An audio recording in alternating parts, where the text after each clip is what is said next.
pick of the games from round 5 of the Korchnoi Zürich Chess Challenge is Hikaru Nakamura against Ian Nepomniachtchi, and we pick up the game after 25 moves. And if you want, you can turn this into another white to play what would you do next kind of position. So if you want to pause the video and consider what your strategy would be with white, then please do so now. Okay, first glance you might think black is doing alright here. There's a bit of pressure on the pawn on b3, although it's solidly defended at the moment.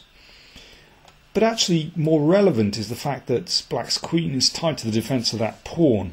And Hikaru's next move really highlights all the deficiencies in black's position. He played queen d2 with the simple idea of trading queens.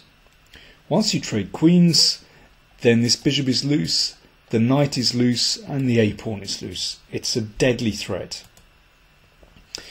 I actually couldn't really find a decent move for black when I was considering this position during my live commentary. One thing to note is that rook takes b3 fails to knight a5. Rook's attacked, the bishop is attacked, and once that gets exchanged off, then queen d7. But Nepomniachtchi incredibly found a way to continue knight b6. And at first I thought queen d6 looks incredibly strong. And it is very good for white, but it's not immediately winning.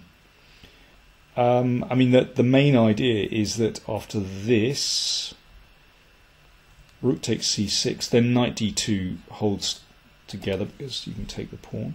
And if bishop c4, at first I thought this was really good for white. But the bishop drops back, covering the a6 square, preventing rook a6. Black can just about hang on here, although white is obviously better.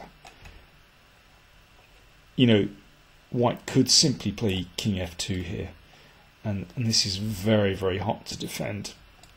Perhaps rook d3, perhaps an advance of pawns on the king side. It looks tremendous for white.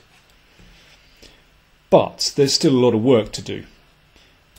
Hikaru saw that, and he thought instead, right, let's go for it, queen g5. And I think this is a stronger continuation, there's no doubt about it. This really heaps the pressure on black. Looking at the c5 pawn, looking at these weak dark squares, Nepomniachtchi exchanged. And now, well, some of the threats are, for example, queen f6, rook here, very simple. Double on the d file, slam the rook on d8. So e5 was played.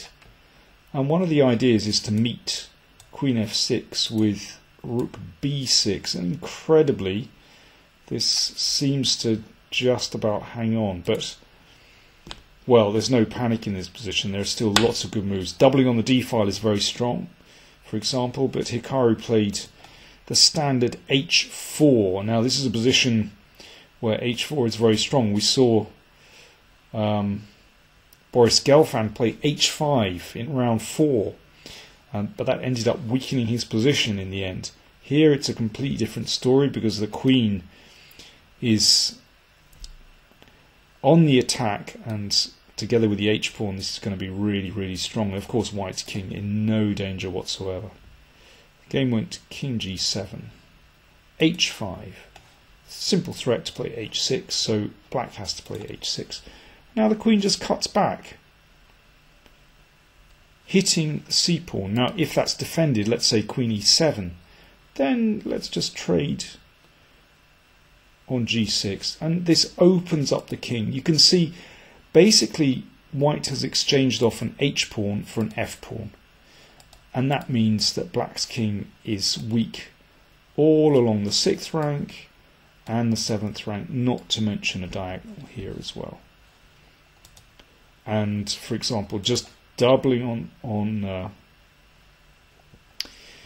the d file and threatening rook d6 is game over. So that's the position on the board. Queen e3, rook d8 was played. Of course, this is hopeless, but the position is hopeless now. Exchange on g6 to open up the king. Queen takes c5, thank you very much. And in this position, after bishop e5, Nepomniachtchi resigned because after the exchange of queens, things aren't getting any better.